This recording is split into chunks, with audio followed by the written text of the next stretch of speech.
expecting a few more accolades there. As you can see, the theme is love.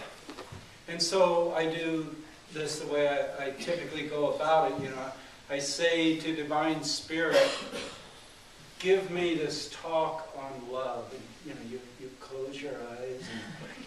And Divine Spirit said, Mike. I think it's on.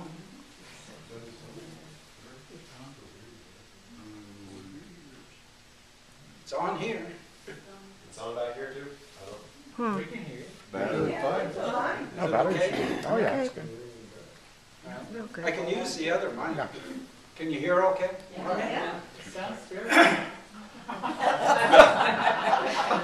She may have meant turn the mic off. Anyway, I said to Divine Spirit, give me this talk on love. And Divine Spirit said, you're going to tell the people about monsters.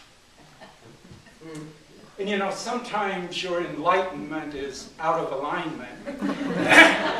And so I realigned my enlightenment and I said, you know, this is right before Valentine's Day, give me this talk on love.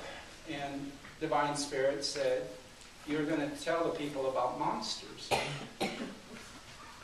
Sometimes, even with Divine Spirit, you have to step up and show them who's in charge. So I'm going to tell you about monsters. When I was young, I was really afraid of monsters. And, you know, I have to admit there wasn't a lot of logic to this, but I pretty much knew, this wasn't just an idea, I pretty much knew that when a young boy went outside in the dark, there were lots of monsters waiting to grab him. I didn't think about where those monsters went in the daytime. I don't know, they hid. I didn't think about the fact that adults could go out and they'd be okay. I mean, not just my dad, who was big and strong, but my mom, who wasn't that strong. The monsters still didn't seem to bother her. But I knew, as a young boy, the monsters were waiting to get me. And you know, you can deal with that okay. I had brothers and sisters. I wasn't out at night much by myself, but then when we moved to this house, you know, back then you had these older houses sort of outside of town, and the way you dealt with your trash is you took it out and you put it in this old can, and at the end of the week you burned it. We were not great environmentalists. And so it was my job to take the trash out. And in this new house, the can was back behind this old garage where you went past these old bent trees. I mean, monster haven. And I tried just taking the trash out early, but then people just put more trash in it, and I was sent back out again. And it's not that I couldn't do it. I mean, I found a way to creep around, make that final dash to the trash can and throw it in and come running back. But you can't come back in looking scared. I have to tell you the truth, my sisters could have got away with it. But as a young man, very young, but still as a boy, I wasn't allowed to be afraid. Guys weren't afraid. You were supposed to take on anything. And so if I told my father I had difficulty taking the trash out because I was afraid of monsters, I knew the solution would be that he would set me outside and lock the door until either the monsters got me or I wasn't afraid. So I had to come up with a solution. I mean, this was going on. And I thought about it. And obviously, the most obvious solution was to realize that there weren't any monsters there. But of course, that was stupid because I knew there were monsters there. And so, but I did think it through, and I thought, now what can these monsters do to me? Well, I mean, monsters could kill you. And I said, well, yeah, but car wrecks could kill you, and I mean, people with knives could kill you, and tigers who got loose from the zoo could kill you. Meteors falling on your head could kill you. That was another one of my concerns.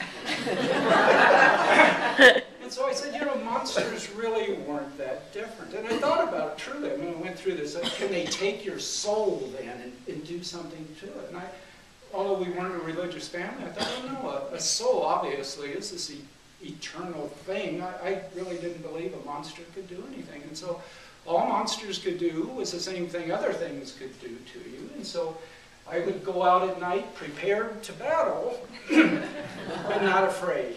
And so I got through that. And how we think about things, our view of things, really has a huge effect on our life. And in ancient China, they came up with a view of things. It was a very simple view, nothing real spectacular. They had this view that in the valleys, the north side got all of the light because the sun came primarily from the south. And this was the sunny side. This was called yang. And that was a side, if you wanted to plant crops, that's where you did it. If you were cold, that's the side you went to. The other side was the shady side, and that was called yin. And, you know, if you had to store crops and keep them cool, that's where you wanted to do it. If it was a hot day, that's where you went to. It was a very simple concept. You had one side, you know, that was the yang, and the other side the yin, and that made up the valley. But that very simple concept changed people's lives, the way people thought of things. Because, of course, the yin-yang was the basis of, like, the I Ching, the Book of Changes. And people used that for centuries to make decisions. I mean, they made decisions about whether to get married, whether to go to war, whether to make a major purchase. And minor things. I mean, people guided their lives based on this very simple thought.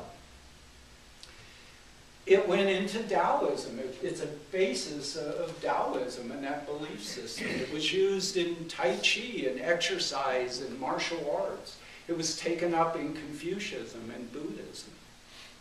And this concept of this duality spread, and I don't know if it all came from yin and yang, but it's a concept that spread throughout the world. And it started getting applied, though, not just to there are two sides to everything, but it got applied to the basis of life. There's good, and therefore there's evil. And then when you have a yin and a yang, each opposite got put into this. There's light and there's dark. And therefore, if one of them is good, light, then the other is evil, dark. There's white and black. If white is good, then of course black is evil. And in fact, it became believed by many Christians that black was the mark of Cain. And if you were an African American, you had the evil mark of Cain based in your skin. There was up and down, and if up is where heaven is, that's good. Then down must be evil, and that's where hell is. It became a defining concept. Also, when I was growing up, it just so happened that my brother and my father and I were right-handed, and my mother and two sisters were left-handed. I thought men were right-handed, women were left-handed.